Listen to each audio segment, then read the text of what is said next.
All right, on the eve of the debate, everyone, on the eve of the big CNN debate, just months away from the election, what do we see? We get a former president who's panicking. Barack Obama in a state of panic, according to multiple media outlets now, sourced originally from New York magazine, The Intelligencer, and they say he's doubling down on secret meetings with the current president of the United States, Joe Biden. We're going to talk all about that. Plus, no wonder he's worried. It's bye-bye squad. Squad, see you later.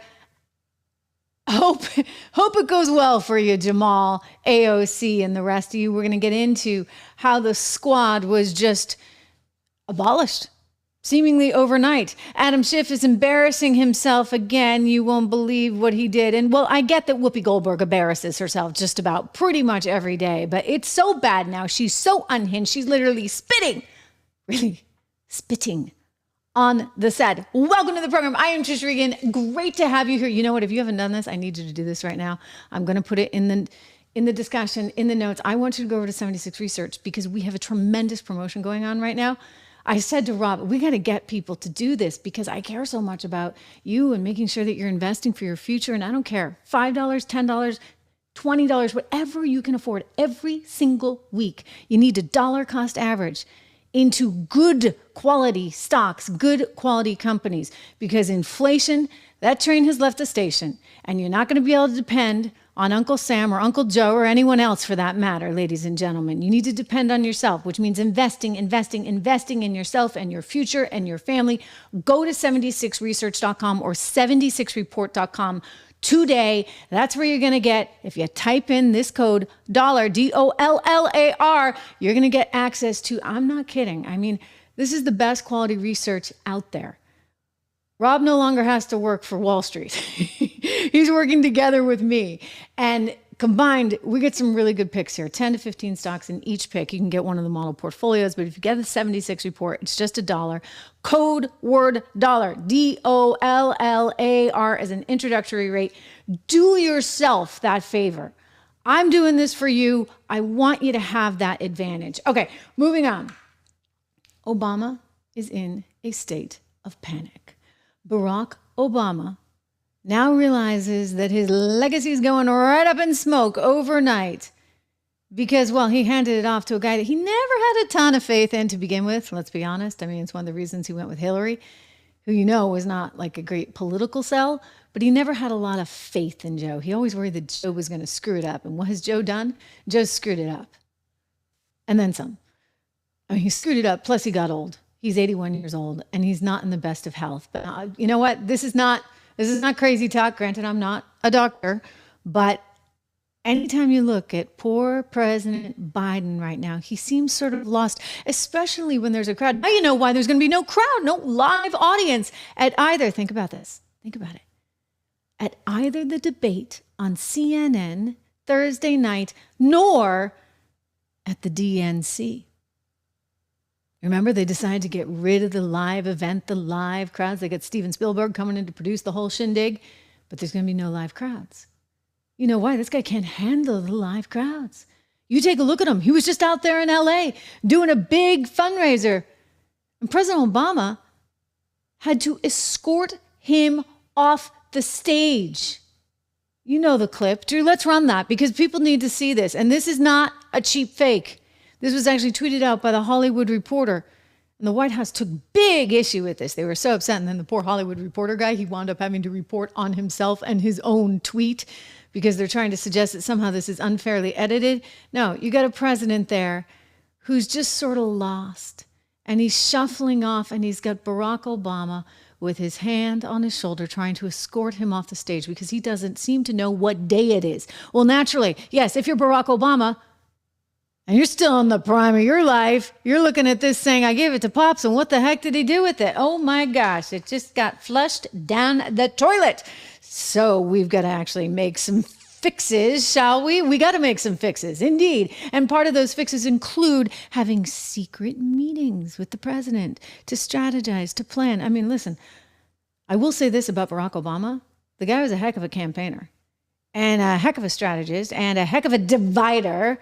used race over and over and over again to put us in a much worse position than we were actually than when he got to office, because he realized the political expediency of it.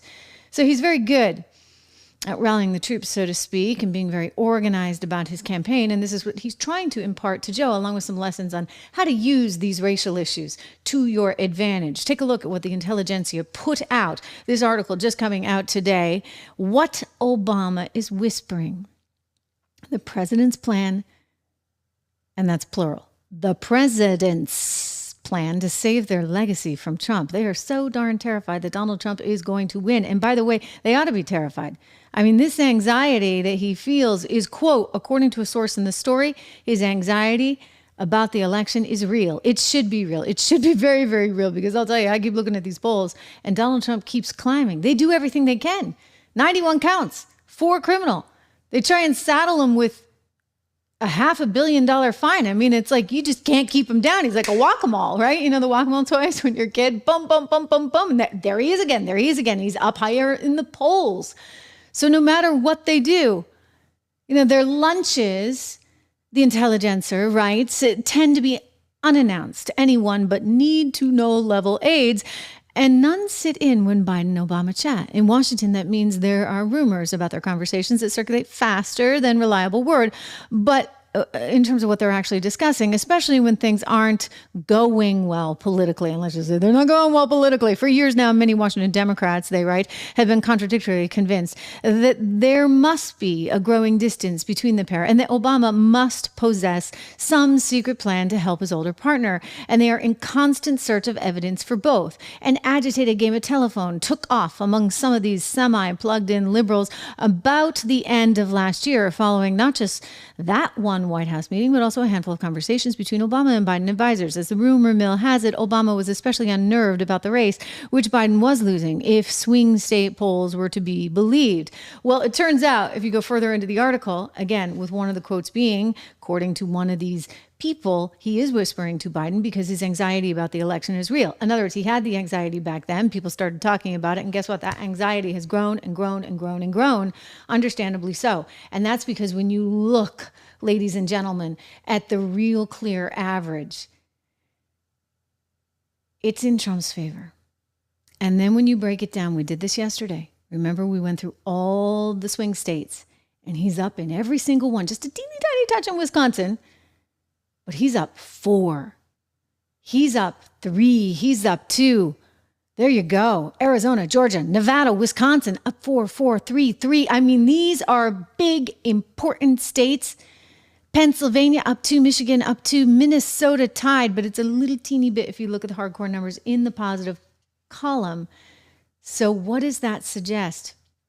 It suggests Barack Obama and Joe Biden and the Democrats as a whole. By the way, have you seen this administration? It's like a mirror image of what they had during the Obama years. They all got a problem. They're all going to be out of a job. And not only are they going to be out of a job, they might just be out of those consulting gigs too.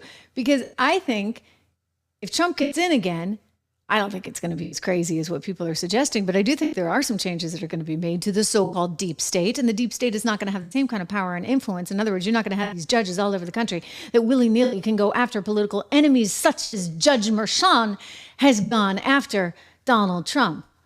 You're not going to have the Letitia Jameses of the world trying to strip people of their property, trying to get in between a bank and a client and say, no, I, Letitia James, know the real value of Mar-a-Lago. You guys don't. Excuse me? By the way, I'll buy it for what she's valuing it at. I will buy it, and then I'll resell it, and I'll make a killing. You know, Letitia, you're a lawyer. You're not a real estate agent, and you're certainly not a financial expert. But this needs to stop, and that will stop, by the way. So that means the gravy train is over for all those Obama, Biden people. You can just group them into one, right? Because it's like the same administration all over again. Well, Obama's worried. Like, he realizes the handwriting's on the wall. You look at these poll numbers, and even the guy over in CNN, he's like, oh, I've never seen anything quite like this before. Look at the shock on his face as he's looking at the numbers, especially when it comes to young Black Americans. Watch. The weekend, a direct push from Donald Trump to pick up support among black voters in historically Democratic voting bloc. CNN senior data reporter Harry Enton is with us. So where does the race stand among African-American voters right now? Yeah, I keep looking for this to change, to go back to a historical norm, and it simply put has not yet. So this is the margin, or Biden and Trump among black voters, compare where we were at this point in 2020, compare where we are now. You know, at this point, look at this. In 2020, Joe Biden was getting 86% of the African-American vote. Look at where it is now. It's 70%. That's a 16-point drop, John. And more than that, it's not just that Joe Biden is losing ground, it's that Donald Trump is gaining ground. You go from 7%, single digits at this point in 2020, to now 21%. And again, John, I keep looking for signs that this is going to go back to normal, and I don't see it yet in the polling. If anything, right now we're careening towards a historic performance for a Republican presidential candidate, the likes of which we have not seen in 6 decades. And when you dig into this number here, what is the makeup of that number? This is where we get very interesting. So I decided to dive deeper into the crosstabs, figure out where is it that Joe Biden is truly struggling among black voters. All right, so this is black voters, Biden versus Trump margin. Look at black voters age 50 and older, and you'll see, look, Joe Biden was leading amongst this group at this point by 83 points back in 2020. Now it's 74 points. So yeah, a slight decline in that margin, but nothing out of this world. Look at black voters under the age of 50. Holy cow, folks. Holy cow. Look at this. Joe Biden was up by 80 points among this group back at this point in 2020. Look at where that margin has careened down towards. It's now just, get this, 37 points. That lead has dropped by more than half, Mr. Berman. I just never seen anything like this. I'm like speechless, because you always look at history and you go, okay, this is a historic moment.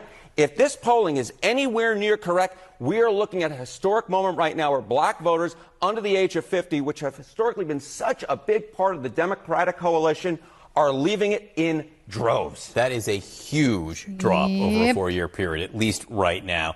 All right, what's the impact of third-party candidates? So what's the answer to that? Well, according to these secret meetings, according to what New Yorker's intelligentsia is putting out, they're working very hard to try and stem the losses here, to try and motivate, to excite, to energize the young black American base, Hispanics as well. But how do you do that? Well, basically, you know what? I'm sorry. I don't care what color your skin is. The reality is we're dealing with a very inflationary environment. And people know that, and people feel that. When you get the Treasury Secretary saying, I don't see any sticker shock. It's really just how the system works, you know, like prices, they get passed on and eventually consumers pay it, but I don't see any sticker shock. I mean, she's worth millions and millions of dollars and she's out there saying that. That's the feeling, right? It's let them eat cake. It's this sense that Biden doesn't understand, doesn't care. He wants to tell you the economy is great. It's not. You know that. I know that. The real numbers actually show you that when you look at it adjusted for inflation. But anyway, there's this sense among black Americans, among Hispanics, among everyone, that Joe Biden doesn't get it and he doesn't care. And so you look at those poll numbers and this is where he's going to crater. He used to be able to rely historically on this specific group. They're not going to be there anymore. I mean, if anything, gosh, did you see Donald Trump up in the Bronx the other day? What was that, 4 weeks ago? Remember, Drew, I was over in Ireland and it was amazing. He packed in thousands and thousands and thousands of people and he had all these rappers. What's it called? Drew, there's like a specific kind of rap, right? Like some really, really special rap. It's like the super duper duper rap. And that's the kind of rap, if you would, that the artists that came to celebrate him. It's like for those that are really into rap. See, I don't even know the name of it. There you go. And I think Drew is forgetting too. Maybe you guys know, but it's some. I mean, like this is hardcore. Okay, so they're up in the Bronx. They were a very diverse crowd of people, and then you compare and contrast that. I mean, AOC was so mad at the time. You compare and contrast it with what just went down with Jamal Bowman. Oh my gosh! Bye-bye, squad. It's over, guys. It's over. You know what? One of many more just went down. They're all going down. AOC is next. Mark my words. Because this guy just went too far. I'm talking about the fire alarm guy, right? Remember he was out there with AOC over the weekend. They were making little cell phone videos, and then he went up on the stage and started acting like a maniac. We had to clean it up. We had to clean this clip. I was like, go over it again. Make sure there's no more F-bombs in there. We try and keep it clean, right? For the kids. Anyway, let's go to this one. This is terrible. Yeah, this is the one where he's up on stage. We edited out the F-bomb for you.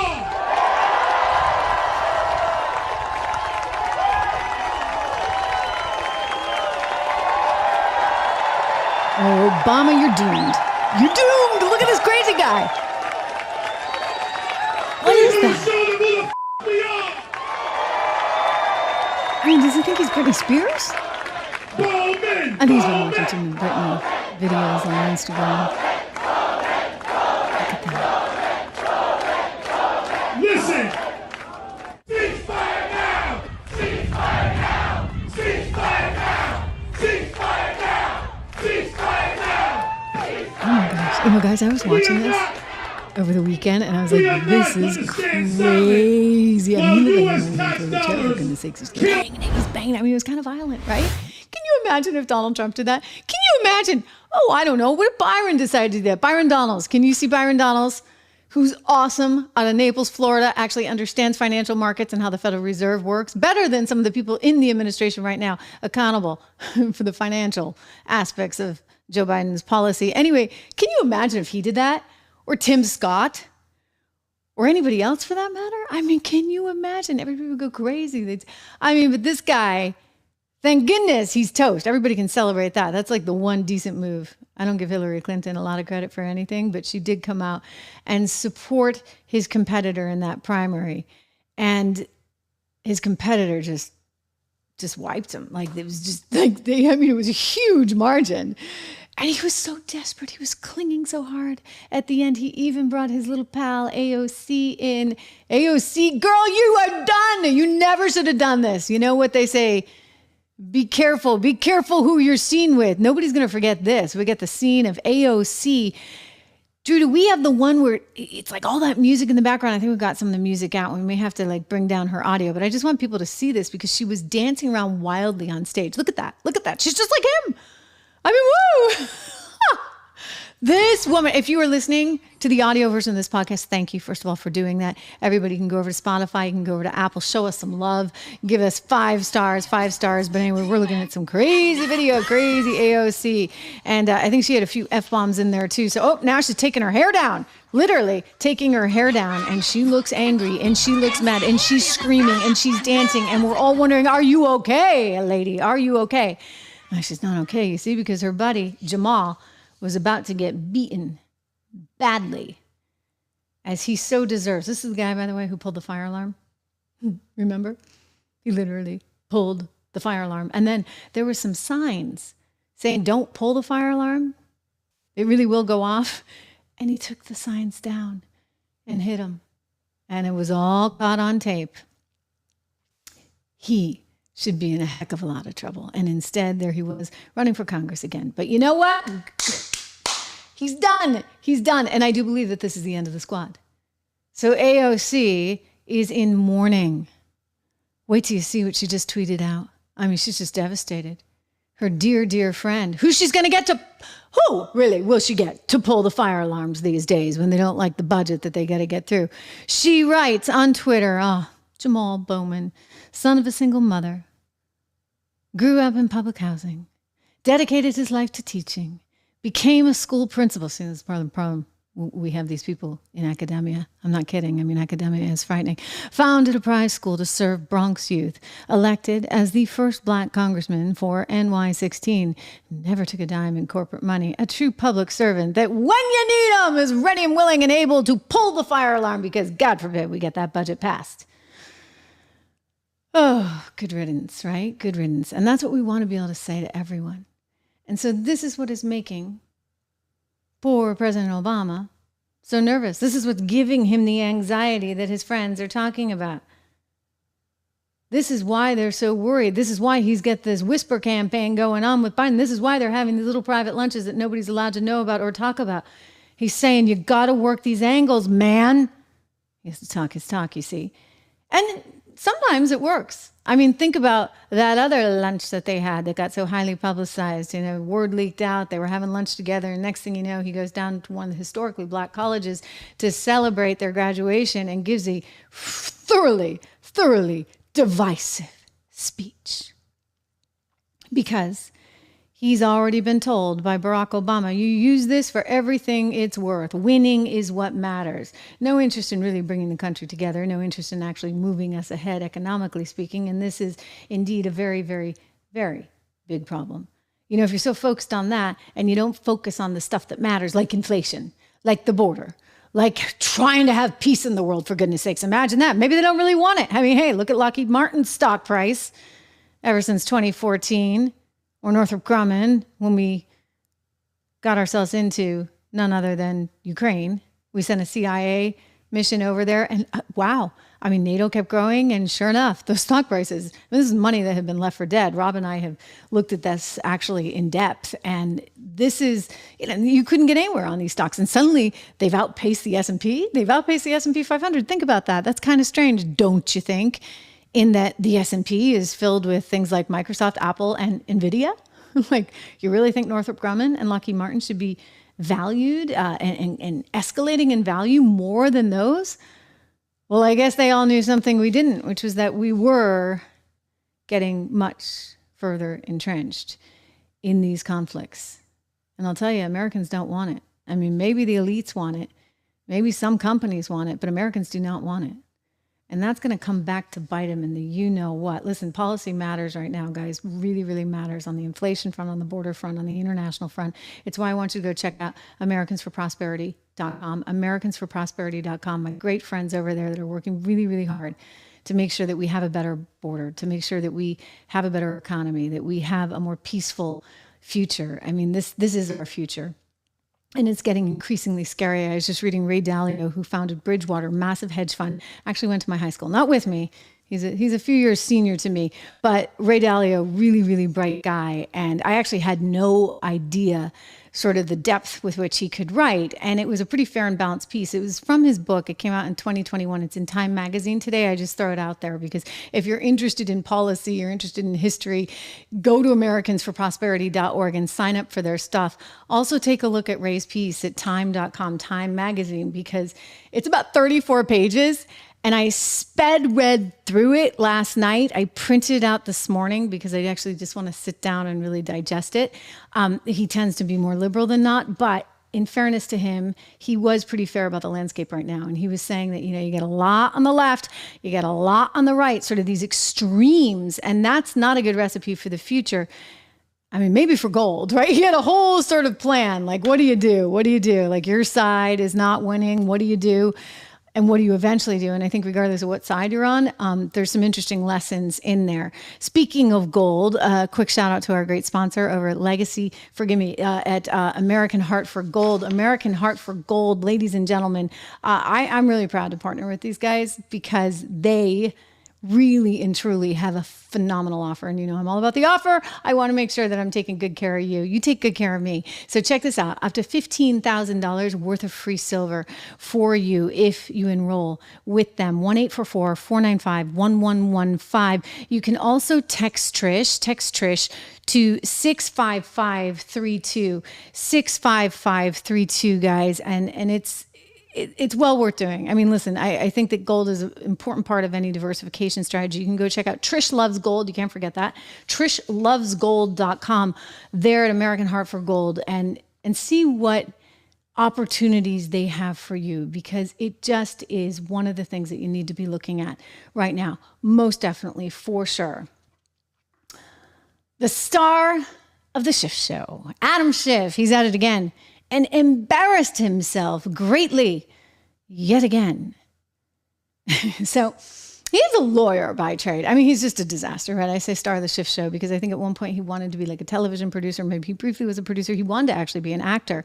And so I guess this was somehow the compromise. Let me just go and act as a representative from California who pretends that he believes in the truth when we all know otherwise. Anyway, Adam Schiff, starring attraction at the Schiff Show, which is back for a sequel, it seems, tweeted this out about the Mar-a-Lago FBI raid. So he's pointing to all these boxes. Now, we have since learned that some of this was staged. That has actually come out in greater detail this week. In fact, Julie Kelly was reporting on this on Twitter, because what you saw was they even in some cases put like cover pages in front of some of that material because they didn't want anybody to see what it was. So they kind of moved it around, they staged it. And a lot of people have made the point that the administration, the current administration, the FBI is so aggressively going after Donald Trump, and these boxes that he had taken from the White House there, which were found at Mar-a-Lago, well, they never bothered to do squat, right, about Hillary Clinton. Remember that? I mean, James Comey, I'm one of the people that made this point. James Comey, and I've played you the sound of Comey saying, well, you know what? She did break the law, but for the purposes of protecting the integrity of the election process, they never went after her. But they went after Trump. Probably, in their minds, for the purposes of protecting the election process, right? I mean, you're going to use that logic all day long. It's all for the greater good. And so there's one set of rules here for Hillary Clinton, and there's another set of rules here when it comes to Donald Trump. So he thinks he's being cute and snide, and this is how you know poor Adam Schiff was not a very good lawyer. Nor is he very intelligent, because the analogy doesn't even make any sense. In other words, the concern among many conservatives, including myself, was that Hillary Clinton exposed her server to all kinds of foreigners. I mean, I don't know where this was. I think it was in the bathroom, right at Mar-a-Lago, in the back of a shower or something at Mar-a-Lago. So do you really have the threat of people breaking into your server? I don't think so. Like, one is actual physical, the other is technology. And we don't know who got their hands on Hillary Clinton's server. I mean, there's the whole WikiLeaks, etc. We don't know, right? You know, that was her own doing, because she was willing, for whatever reason, to compromise our country's security in the name of trying to preserve some sense of privacy for herself. I'm sorry. You know what, lady? You went into politics. The privacy days are gone. They're gone, all right? So be careful what you put in an email, lady. Well, she didn't believe in that. She didn't subscribe to that. She wanted to have her own special thing. And then when Ed Henry from Fox News dared to ask her about it, she tried to make fun of it. She made fun of it and said, oh, what do you mean? I don't really understand, when he's asking her about whether or not she wiped the server. Remember that day? She was all dressed in orange. Do we have that clip, Drew? Same arguments. So that's all I could say. I'm not, you know, I have no idea. That's why we turned it over. What, like with a cloth or something? Well, no. I don't know how it works digitally at all. I do not have any. Ed, I know you want to make a point, and I can just repeat what I have said. In order to be as cooperative as possible, we have turned over the server. They can do whatever they want to with the server to figure out what's there, what's not there. That's for the people investigating it to try to figure out. But we turned over everything that was work-related, every single thing. Personal stuff, we did not. I had no obligation to do so, and did not. Thank you all. Thank you all. Personal stuff. So she kept her personal stuff, all while having this illegal server. And you know what? James Comey felt like we didn't need to go after it. And Adam Schiff somehow thinks that the two are correlated in such a direct way. Let me just say, they're not. They're actually two very different situations.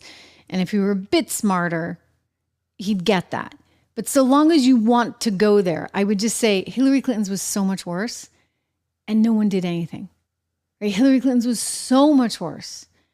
And she left us so much more vulnerable and so much more exposed. And yet James Comey let it all fly, all in the interest of preserving the integrity of the election. I mean, they don't want to be, they don't want to be accused of election interference, for goodness sakes. Heavens no. Please make sure you subscribe, that you hit the like button, that you hit the bell so you know when I'm here live every single day. It's really important. I'll tell you, Don's going to have your head if you don't give a like. So we got to get up to 1,000. Every day, he insists, we got to get to 1,000. So we're trying, Don. I know you guys don't watch The View. I know, and I'm proud of you for not watching it.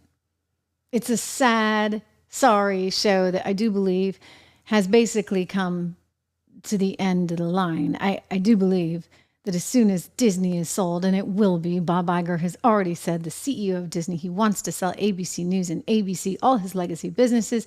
And once it's sold, this thing will go away because nobody's going to actually pay the production budget or the salaries, et cetera, to keep it in business when there's so many other alternatives and better programs that you could put on the air at a cheaper price. In the meantime, I'm doing my part. This is why you better subscribe to this channel, and you better hit a like, and you better make a comment, and you better share, because I am doing my part. And I sit through this from time to time. And this one was just unbelievable. So Whoopi Goldberg has something quite wrong with her, I think. I mean, this is Trump derangement syndrome on steroids, right? She's just so apoplectic. She's so furious.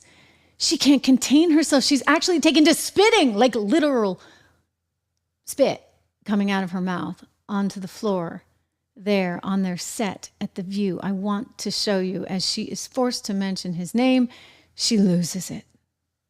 And take him seriously and take him literally. I don't think that we have to. I think it would be remiss of us to not say Joe Biden knows how to do this. Yes, he knows how to do this. He's quite good at this.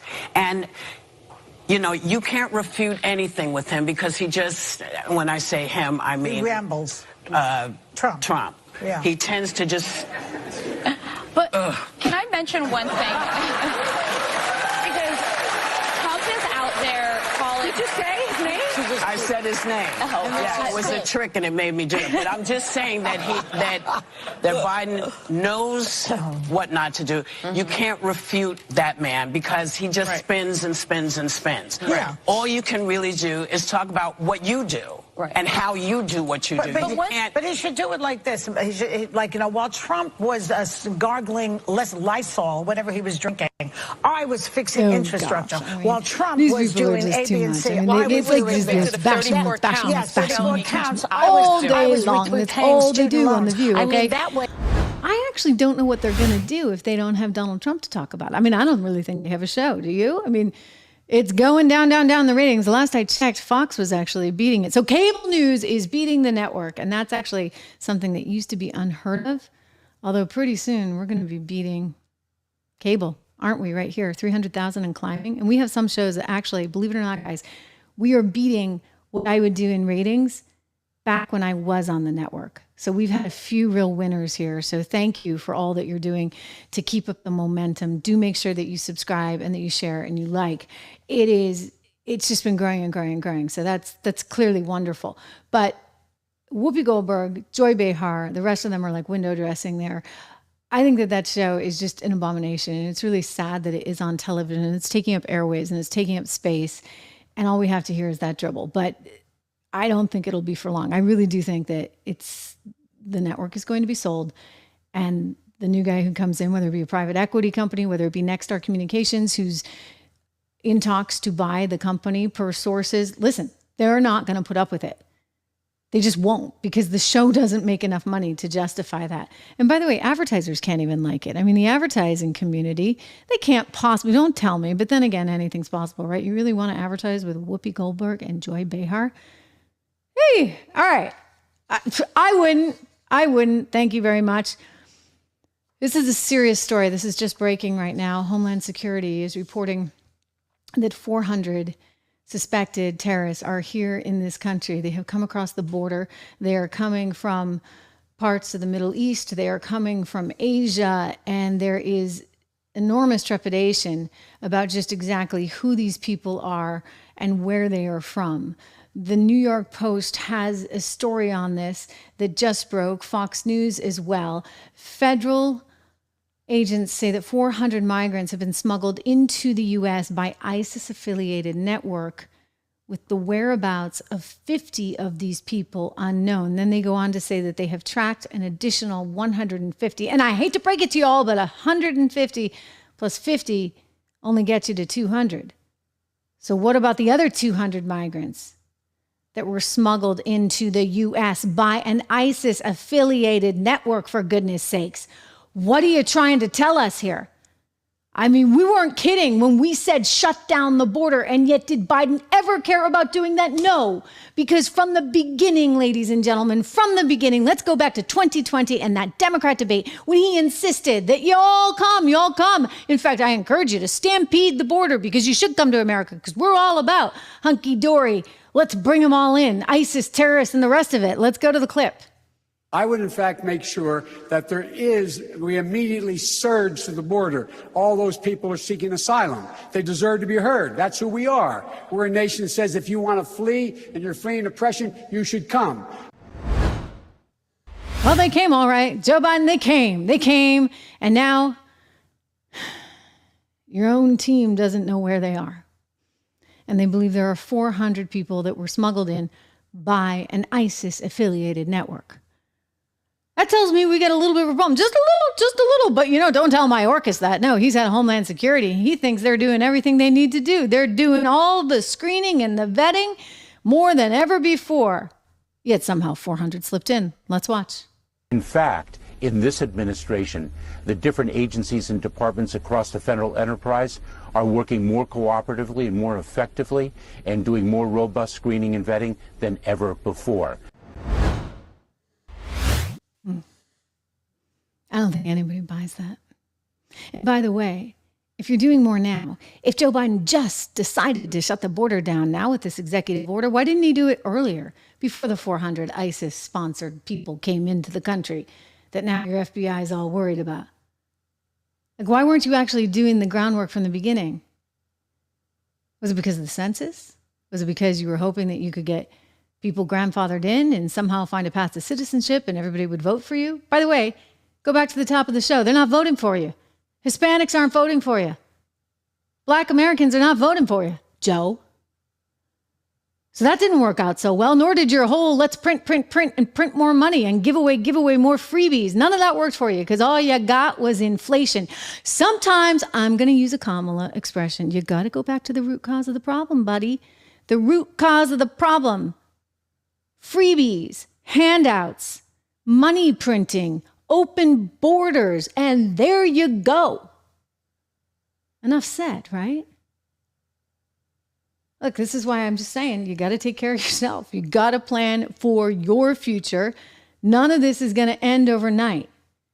This inflation, I fundamentally believe, is here to stay. I'm just looking at one of her. Bobby, thank you for your contribution. He's wondering if I left Fox or they left me. It was kind of very mutual. Although I would suspect that I would have lived out my part of the bargain. I really would. I mean, I had kind of had it with them, but they had clearly had it with me because I had said too many things that you're not supposed to say on the air. But it's great because I get to say it here right now with you. Full transparency, right? I do think that Fox got very worried and very concerned in those scary days of March 2020. And I said something, which I stand by, which is that, you can't just panic. You can't have CNN treating it like the lost airline and just scaring the heck out of everybody every single day, because you know what? You do have to have a strong economy to fight this thing. Now, there's a lot I didn't know at the time too, but I will say this. My goal for president at the time and my goal for the country at the time was to have everybody stay calm and clear-headed, because we needed to protect the people that needed to be protected. And we needed everything else to be able to function in some capacity, to shut everything down, which is exactly what they did. In fact, when the market was tanking like 2,000 points, I mean, that's what really got me. I'm like, are you kidding me? Now they're scaring the markets too, for goodness sakes.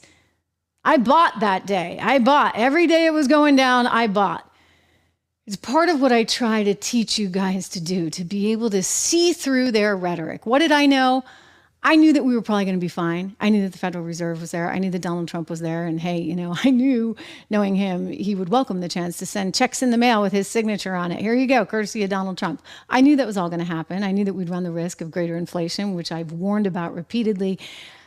There's some, I guess, kind of gravitas that you get after a while of having been on the front lines of pretty much every financial disaster over the last now, how many years? I mean, I've been covering markets since the year 2000. 1999, actually, really, because that was my first position at Goldman Sachs. And so you fast forward, and I've got like 26 years of seeing this stuff over and over and over again. With the tech bubble, for example, I remember long-term capital. I remember, Russia, all these things that were happening in the late 90s, then going into the year 2000 with the tech bubble, and then living through Lehman Brothers and the 2008 crisis. You see it all, and then of course COVID. And I think after a certain amount of time, you're able to, especially having been a reporter that was reporting on the front lines daily, I see what is going to make the news cycle. And I think in that particular time in March 2020, I was really angry. I was angry that everybody was buying into this. I was angry that the president was going to buy into this, because what did I predict at the time? That they were going to politicize this. And sure enough, that's exactly what they did. Kamala Harris was out saying, I'm not going to take the vaccine if it's a Trump vaccine.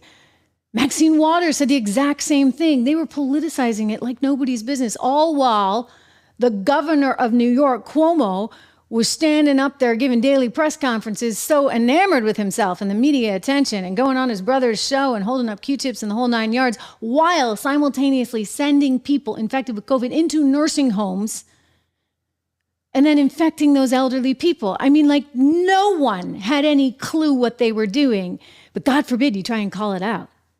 And you got a bunch of scaredy cats over there at Fox that were not willing to stand by anybody that is or was controversial. Look what happened to Tucker. Look what happened to Steve Hilton. Look at what happened to my good friend Lou Dobbs. I mean, there's just a lot of changeover that's happened, but it's all for the better. Frankly, I look at anybody at a network right now and I'm like, why are you there? What a pain in the neck to have to be at a network. What a pain to have somebody controlling and micromanaging your scripts every day. You can say this, but you can't say that. Controlling who you have on the show for guests. Oh, we're not going to allow Trump on this week. Nope. He's doing that debate over on CNN. So we're angry at him. So we're not going to allow. I mean, this is the kind of crazy stuff, honestly, guys, that goes on. And so having this outlet has been such a tremendous thing and so rewarding for me personally, professionally. When I talk about the markets and I talk about 76 Research, we'll put it up there on the screen again. I'm not kidding. I mean, this is done for you. I mean that. I mean, I saw what happened and how panicked people were, and the people that took their money out of the market on that day when we were going down 2,000, that was not the right move. And so having seen all that I've seen, Rob too, I mean, he's been a stock picker for 25 years. So he knows when there's opportunities, and, also you got to kind of have a feel for these things. And I said, we've got to do more for my wonderful, wonderful, wonderful viewers whom I love. And so many of you, you're like, oh, Trish, I remember you from CNBC, or I remember you from Bloomberg, or I remember you from the first day you were ever on Fox. So thank you. And the people that have been here on this channel, thank you, because there were days when the audio equipment wasn't working. Hey, we still have those days. I'm not gonna oversell any of this, but when it comes to financial research, I got you covered. Rob has you covered. I started this company with him. He's a longtime, very dear friend, because I said, I need to give back in some way. So it's just $1.